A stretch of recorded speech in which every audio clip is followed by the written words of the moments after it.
Welcome to the Creating Wealth Show with Jason Hartman. You're about to learn a new slant on investing, some exciting techniques, and fresh new approaches to the world's most historically proven asset class that will enable you to create more wealth and freedom than you ever thought possible. Jason is a genuine self-made multimillionaire who's actually been there and done it. He's a successful investor, lender, developer, and entrepreneur who's owned properties in 11 states, had hundreds of tenants, and been involved in thousands of real estate transactions. This program will help you follow in Jason's footsteps on the road to your financial independence day. You really can do it.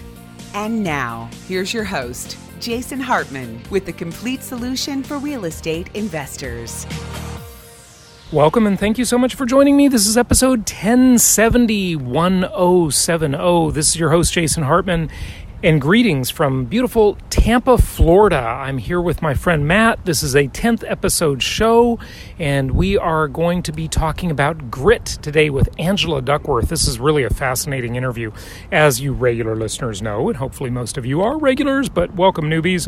Every 10th episode, we go off topic. We discuss something of general interest to further your success in life, just help you live a happier, healthier, better life, a longer life, because with all these great real estate investments you're making, hey, you got to have, don't have the problem that most Americans will have, too much life left at the end of the money. So we don't want to have that.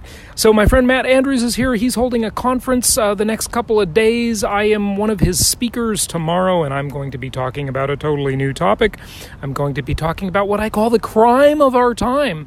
And no, it's not Wall Street, folks. Wall Street is different. It is the modern version of organized crime. That's a different crime. So I'll let you in a little more details on that later. In fact, if I give a decent presentation, maybe I'll actually play it on the podcast here. I think we should do it. Yeah, do it, man, for sure. Matt, how you doing? I'm doing great, man. How are you doing? Good. Hey, thanks for holding this great event. You're always so good about getting people together, and you just know everybody in the real estate industry. It's amazing. You are so well networked, but rightfully so, because you're always putting on these events and, you know, getting everybody together and getting all the thought leaders together and all that kind of stuff. So thank you for doing that. Yeah, man, I appreciate that. And, you know, I like bringing groups of people together. Good things happen just like you do as you create friends through podcasts and through your network. The bigger your community gets, the more you can help people, the more we can help each other, and the more our businesses and our lives grow, right? It all expands. It's that abundance mentality. Absolutely, and you've definitely got that. And you bring the right people together, too. And it's not just any people. You got to bring the right people together. So right people, I know you and I both really focus a lot on bringing the right people together in our business. So thank you. I appreciate you saying that, man. Kick out the wrong people. That's right. Kick out the wrong ones. You got to cut some losses. Invite the right ones, kick out the wrong ones. That's sometimes it goes that way with your portfolio, too, investors. You all know that. Sometimes you got to cut your losses. You got to lose the stinkers, man. You have a bad apple in there occasionally, and it's just it's an alligator, definitely. Yeah, it's funny you say that because we were talking real estate earlier, and I was just pruning some of my rental properties up in Michigan. I say pruning, getting rid of a couple of those stinkers, you know, and you look at this stuff and you think, okay, these are the two that are a drag, you know, on my portfolio up there. And so, yeah, that's been top of mind for me lately. You know, you have to constantly be looking to, you know, take that money, put it somewhere else, and get your collective numbers up. Keep the money where it's most active. Exactly. Don't let money get sleepy. Don't let it get lazy. If you had an employee who was lazy or sleepy,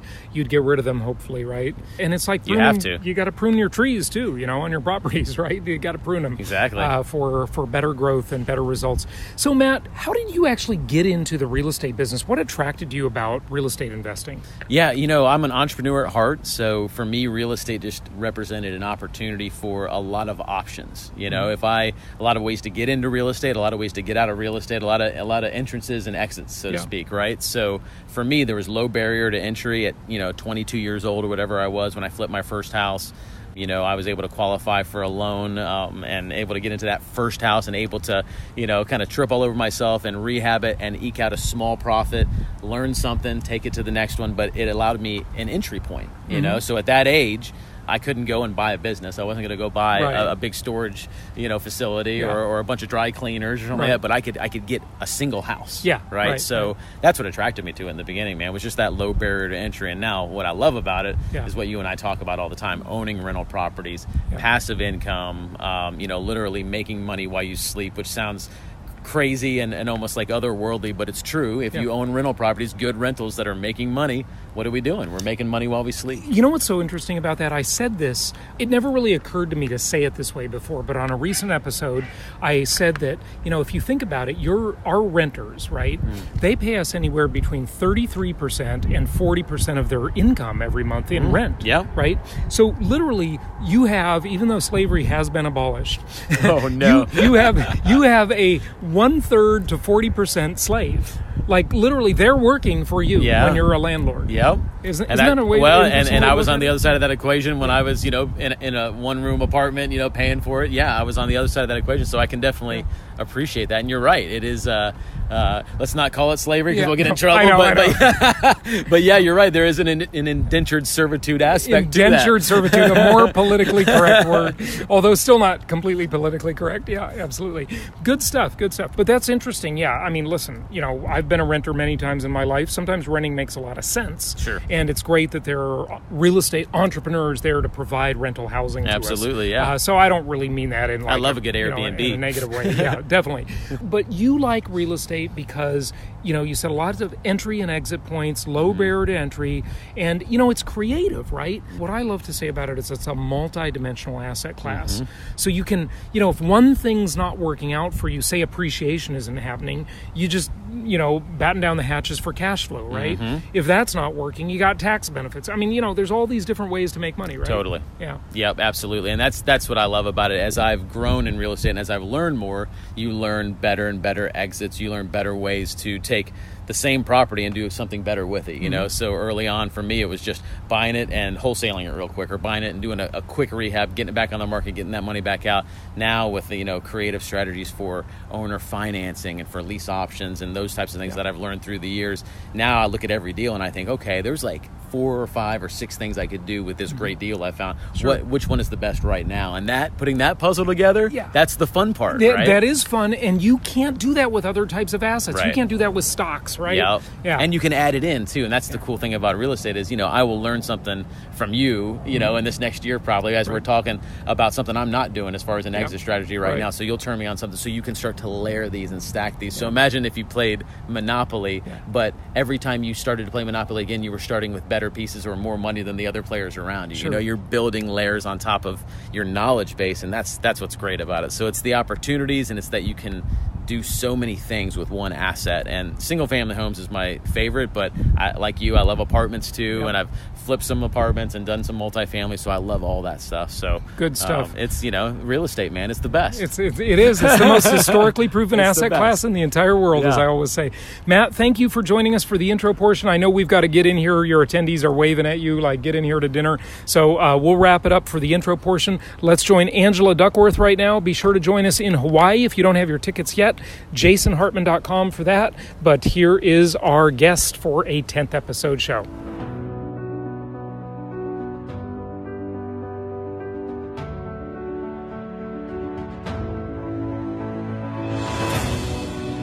I'm Jason Hartman, and I'd like to invite you to our very first 2-day conference in beautiful Hawaii. Many of our attendees are making a vacation out of this event. You will learn the most innovative strategies for real estate investing available today.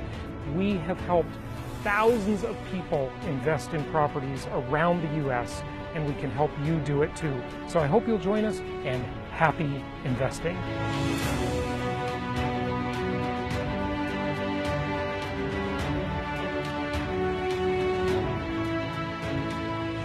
It's my pleasure to welcome Angela Duckworth to the show. She is a Christopher H. Brown Distinguished Professor of Psychology at the University of Pennsylvania, founder and CEO of Character Lab, a nonprofit whose mission is to advance the science and practice of character development. She's a New York Times bestselling author of Grit, The Power of Passion and Perseverance. Angela, welcome. How are you? I'm fine. Thank you for having me. Yeah, it's good to have you on the show. So, when I think of character, I often wonder to my somewhat cynical and discouraged self if many people have it anymore.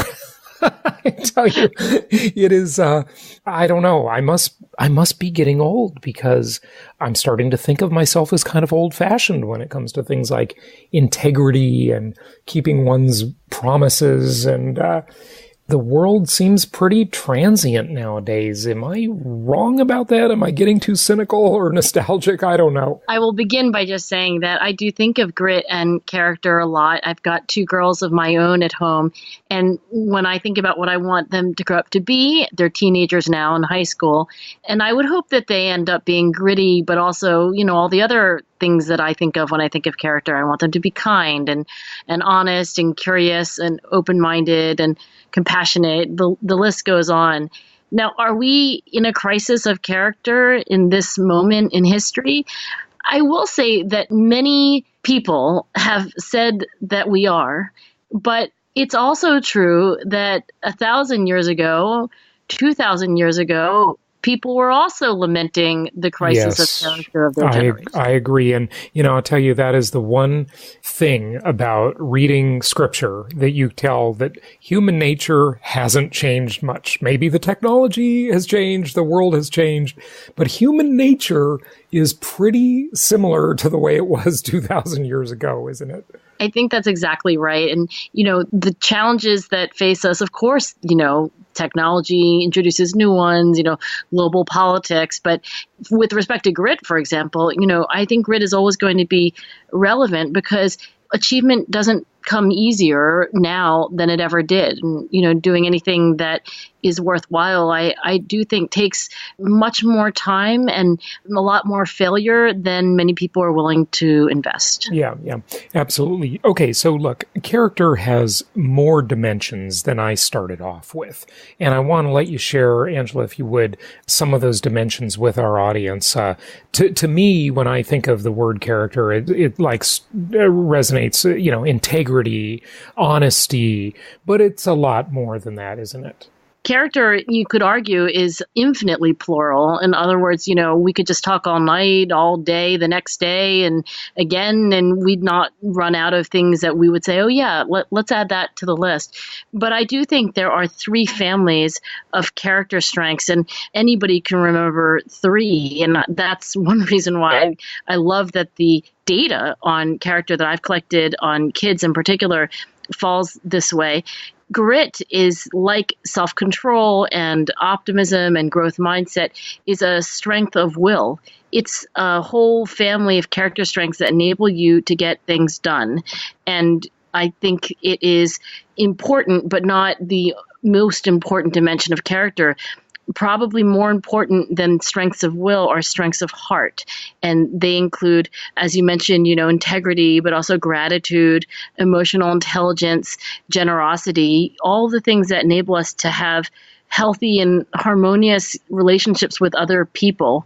And then finally, there are strengths of mind, curiosity, creativity, intellectual humility. I think these are strengths that enable you to really be a free person, to think for yourself and to always be learning. So I think as a mother and as a scientist, strengths of will and strengths of heart and strengths of mind are the three things that, we should be thinking about when we think about how to help young people grow up. Good stuff. So character has a lot of dimensions. It's very pluralistic. Is it subject to the whim of fashion or judgment, or are there certain hard truths, absolute truths about character? I think of character as perennial. When you read ancient Greek philosophy or, whatever your religious tradition, if you have one, of course, some people don't, but, you read the scriptures of your tradition, you read novels. I mean, the constants are really what stand out to me. And the idea that across all human cultures and across all historical periods, people have cared about these strengths of heart, of mind, and will, to me say that, 1,000 years from now, we'll still want children to grow up to be people who are, exemplary in these three ways of being human. We do want them to do hard things and to get things done. We want them to care about other people, and we want them to have a very open and, kind of fertile life of the mind. Does character get rewarded in today's culture? It sure feels, and I'm guessing a lot of listeners will agree with this, it feels like sort of seizing the moment, and I say that in a negative way, seizing opportunity, being opportunistic, sadly, is, and no, it's not always bad, of course, but that seems to be rewarded more. Many parts of our pop culture are certainly very shallow, sort of transient and superficial, and it just sure doesn't seem like it's very much about character anymore nowadays. Is it rewarded, when we talk about things like cause and effect and how, what comes around goes around? Just kind of speak to that, if you would. I don't know what question to ask, but it's just a sort of a topic. Yeah, no, it's a really good question. I think the most important thing about character is that it is its own reward. When you talk to, a little kid about being honest, you're not saying, hey, be honest. One day you'll get into Stanford. It's be honest. It's important to be honest, share your toys. It's important to share. It's important to be a generous person, even if you don't get an extra toy the next time around because somebody spotted you being generous. So I think in a way, I do agree, by the way, that the word character has somewhat gone out of fashion. We sometimes use it in conversation or in op-eds, but we don't talk about it as much, I think, as was talked about, say, 50 or 100 years ago, when really this emphasis on, your character and doing the right thing, even when it wasn't easy, would be part of even education, the stories kids would read in school. I hope it becomes a kind of at the tip of your tongue word, because when we use the word character, it's not to wag a finger at people and say, I'm holier than thou. It's just to say that, how you show up in the world and the choices that you make are things that you should take responsibility for. And you should always strive, I think, to be developing your character, whether you're 2, 22, or 82. Mm-hmm. I like how you say it's its own reward. And that's a great statement. It really is. I want to kind of move off of the way we've talked about character so far in a moment and really get to this subject of grit, which is the basis of your book, the power of passion and perseverance, and kind of dive into that. But before we kind of completely leave this topic, when I saw that you were going to be on the show, it reminded me of something that influenced me really as a 17 and 18-year-old a lot. And I think it helped set a course for my life. I originally heard this from Dr. Dennis Waitley, an old-fashioned motivational speaker. And he quoted in one of his books, Madam Shanghai Shek. Maybe you know what I'm going to say, but I'd just like to share this little piece and, maybe you can talk about it in the more modern context. And she said, if the past has taught us anything, it is that every cause brings its effect. Every action has a consequence. We Chinese have a saying, if a man plants melons, he will reap melons. If he sows beans, he will reap beans. And this is true of everyone's life. Good begets good, and evil leads to evil. True enough, the sun shines on the saint and the sinner alike, and too often it seems that the wicked prosper. But we can say with certainty that with the individual, as with the nation, the flourishing of the wicked is an illusion. For unceasingly life keeps books on us all. In the end, we are the sum total of our actions. Character cannot be counterfeited, nor can it be put on and cast off as if it were a garment to meet the whim of the moment. Like the markings on wood, which are ingrained in the very heart of the tree, character requires time and nurturing for growth and development. Thus also, day by day, we write our own destiny, for inexorably we become what we do. Thoughts on that? You've probably heard that before, I'm sure. Beautiful. I've never heard that before. My grandfather was a general in the Kuomintang, and he may have heard it before, but we didn't overlap that much in lifespan. So thank you for sharing that with me. I think when you ask the question and about whether what comes around goes around, is character rewarded? And, then I reflect on that beautiful passage. I think one reason why the wicked don't prosper, it's not that, they're not going to get the signing bonus, they won't have the title next to their name. Well, maybe they will. But I think in the final reckoning of a life, you really can't escape the character that you work to develop and to have during your lifetime. I mean, if you did wrong and you were not a person to be proud of, that is the truth. And I think that's probably what she meant. I can only guess. And I think that's the way I try to, convey its importance to my own kids. And I was a teacher before I was a psychologist or a mother. And when you explain to a kid, why they shouldn't cheat on a test, it's hard to make the case based on the short-term rewards. I mean, yeah, cheat it really on the is. test, get 100. It's a very hard case to make because, we always have to make these decisions. And look, I mean, my primary business is working with investors. And the whole concept of investing is delaying gratification, right? And Yes. that's what really separates the children from the adults, if you will. And there are many children walking around in adult bodies, as we all know. So, I couldn't agree more. And it's all like one big marshmallow test, the famous psychological test where 4-year-olds have to wait for the experimenter to come back into the room so they can have 2 marshmallows instead of 1 right away. And, I've actually conducted that test with a, secret camera when you're watching the kids, wriggle and writhe. And in some ways, it's not just investing, but, all of character is a big exercise in delay of gratification, meaning that there is something you can do that's quicker, easier, or shortcut in the sense that it makes you better off. Like right now, it's a big temptation, but being an honest person, giving things to people who need them, being gritty, working hard to learn, these are things that pay off in ways that aren't always immediately obvious, but I think are so very important. Absolutely, absolutely. So, Angela, let's kind of talk about grit, because I think that's a pretty good segue to the subject of grit. Now, first of all, can you define grit? What does that mean, really? Grit, to me, is a combination of perseverance and passion for a meaningful long-term goal. It is working incredibly hard toward that goal, but not because you have to in the sense that someone else is asking you to, but because you want to, because it's something that you love. Yeah, okay, good. So how does one develop that?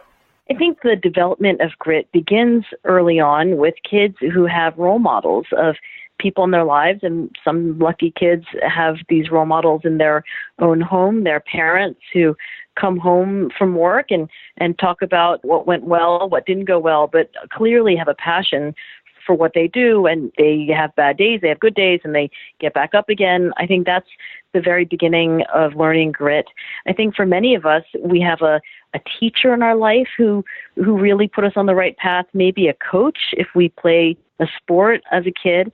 I think these influences, collectively shape our own capacity to work at things and to constantly, get up again after setbacks. And sometimes, the setbacks are the dramatic, kind of the movie moments of a long career. But there's also just those long stretches where, you're putting in effort and maybe things aren't going terribly, but they're not going as well as you'd like either. So I think over the course of our life, we learn a lot. We learn a lot from other people. Yeah, absolutely. Okay, so you talk about showing up and being distracted by talent, how effort counts twice. Take us through some of that. Talent, when I use the word, is the rate at which you get better at something when you try. Some kids, some grown-ups, they try something and they get so much better, so much faster than others. And I think we can look at those people and fairly say they have talent. The thing is about talent is that it can be a distraction. It can become an excuse. Oh, I didn't do well in my first soccer game. I don't have the gift that this other kid had, so I'll never be as good. And that's an excuse for me to kind of, slack off a little bit. It turns out that, yes, some people are better at things than you are. Maybe they get better faster than you are. But there's an enormous role for effort, sustained effort over time. And I hope that our culture-wide obsession with talent and being a natural and being gifted doesn't overshadow the importance of grit in long-term achievement. Okay, so here's a concept. I want to see if you agree with this. I have a feeling you will, Angela. But I think, well, let me kind of tee this up this way, okay?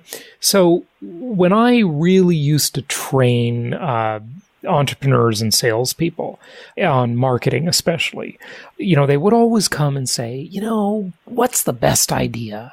What's the most unique thing, you can do that you can send out to your list or whatever, right? Everybody's looking for the magic kill, right? And I would basically say, look, if you want to be different, if you want to stand out above your competition, if you want to be different, be consistent. Because that's really different. Most people are into the marketing idea of the week, the marketing idea du jour, and really consistency just wins the day, And so I would argue that grit is a talent. Forget about that prima donna who's a natural, right? How about the person who's just gritty? Who just shows up every day and works really hard and just keeps their nose to the grindstone. And, I think it was like the actor Will Smith, maybe. I might be attributing that wrong, but do you know what I'm going to say?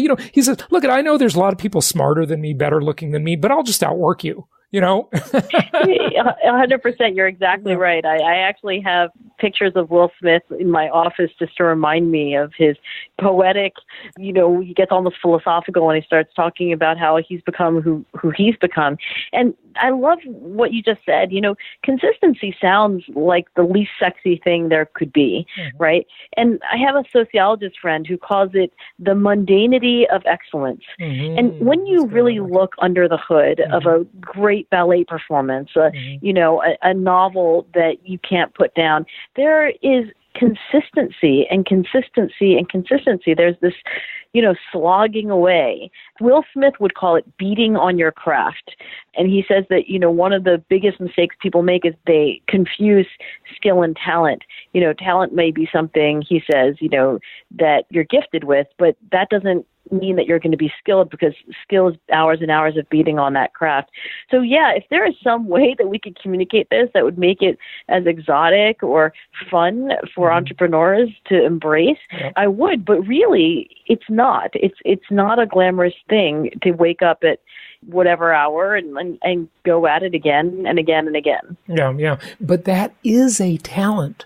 Being willing to delay gratification, to be gritty, to work hard without instant rewards is a talent. That is the talent, right? Granted, there are naturals. There are people that just have more gifts than others in some areas. There's no question about that. But that's what people usually think of as talent. They usually don't think of it the way we just talked about it, do they? Well, the word talent is a beautiful word. It's a word that, when we hear it, our ears perk up. I don't know a single company or organization in the universe who isn't looking for talent. But what is that word? I mean, in biblical times, it meant an ingot of, silver, and it was like literally a unit of currency. And then, of course, we have the parable of the talents, the servant who gets, more talents and reaps more, right, from the Bible. So what is this word? I mean, some of us are just using it as like basically a good thing to have.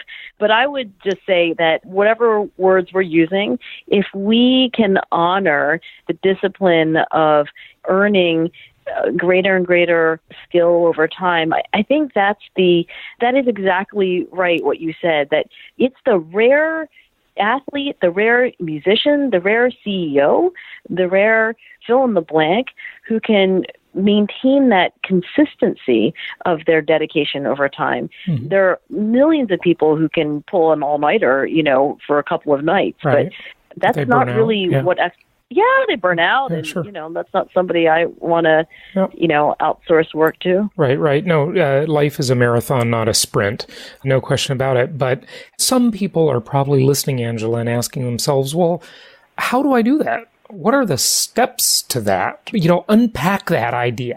How do I do it? If I'm not gritty and, I get the idea, hey, it sounds important to me.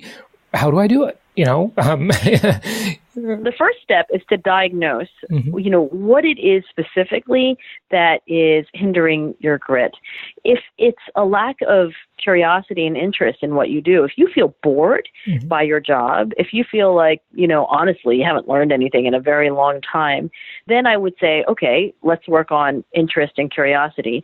For some people, it's going to mean switching careers because they're just not intrigued intrinsically by what they're doing. But for many of us, it's a shift in our mindset to say, you know what, this job, whatever it is that I do, there's no reason I can't constantly be learning. There's no reason that I can't be listening to podcasts that would help me get better, read books, that have me go to conferences, organize a happy hour for people who do what I do. So the beginnings of passion are interest and curiosity. And I think we can work on that if that's our problem. If it's really more about purpose, because what happens in the development of passion is that people tend to start, I'm kind of interested in this, making money thing or leadership thing. But at some point, if you don't find it also purposeful, meaningful, and usually that means connected to other people, why am I doing this? In the short time I have on the planet, what's the significance of it? Then you'll also not feel passion. And I would say that we can likewise do things to kind of rekindle purpose if we've felt like we've lost it. One of the things I love when companies do is they simply ask customers to write notes of any kind of comment, but including gratitude to people who've helped them. And of course, sometimes those notes can be, I wish you had done this. But so often it's, hey, I really appreciated it when you did that. And that can really help keep the purpose front and center and not be overlooked. If you feel like, I've got passion in hand, I'm a very committed person to what I'm doing, I just don't feel like I'm a very hard worker, I feel like I'm not nearly, achieving my potential, then I would take a page out of the lesson book that Olympic athletes and world-class musicians use, and I would start practicing like those experts. They practice in a way that's called in science deliberate practice. They zero in on a specific weakness, and then they drill that with feedback and repetition, and, they crawl up the learning curve. And whatever you do, you don't have to be an athlete or maybe you're an accountant, maybe you're a teacher. You too can identify one tiny sub-skill of what you do and then work on it with repetition and feedback and just get better a little bit every day. I would say those are some ways that you can self-diagnose where you think your grit is weakest and then do something about it. Yeah, very, very good points. Angela, this has been a very inspiring conversation, and there are certainly loads of books on the subject. Yours has incredibly good reviews, by the way. Congratulations. Almost 1,100 reviews and 4.5 stars. So that's pretty good. That's pretty darn good. Thank you so much. Very impressive. I will say this, there are a lot of books out there on, how to do things better. And most of them, I will say, they're written by guys. And I read them and I was like, I like this, but I can hear the voice of the author. It's like a guy. And I was like, I'm a girl. I'm going to write this book in my voice. And it's the voice of, a woman. And I wrote the book that I wanted to read. Yeah, good stuff. Well, tell everybody what your website is. Of course, the book is available in all the usual places, but you probably have a direct website, right? I have a website that I would like people to visit because it's nonprofit and everything on it is completely free, and it's characterlab.org. And we are supported by foundations, and we're trying to give science away for free and turn science into actionable advice. So you can learn about grit and you can learn about other aspects of character, and there are no commercials, and you can do whatever you want with what you find there. Fantastic. Angela Duckworth, thank you so much for joining us. Thank you. I so enjoyed the conversation. Thank you so much for listening. Please be sure to subscribe so that you don't miss any episodes. Be sure to check out the show's specific website and our general website, hartmanmedia.com, for appropriate disclaimers and terms of service. Remember that guest opinions are their own, and if you require specific legal or tax advice or advice in any other specialized area, please consult an appropriate professional. And we also very much appreciate you reviewing the show. Please go to iTunes or Stitcher Radio or whatever platform you're using and write a review for the show. We would very much appreciate that. And be sure to make it official and subscribe so you do not miss any episodes. We look forward to seeing you on the next episode.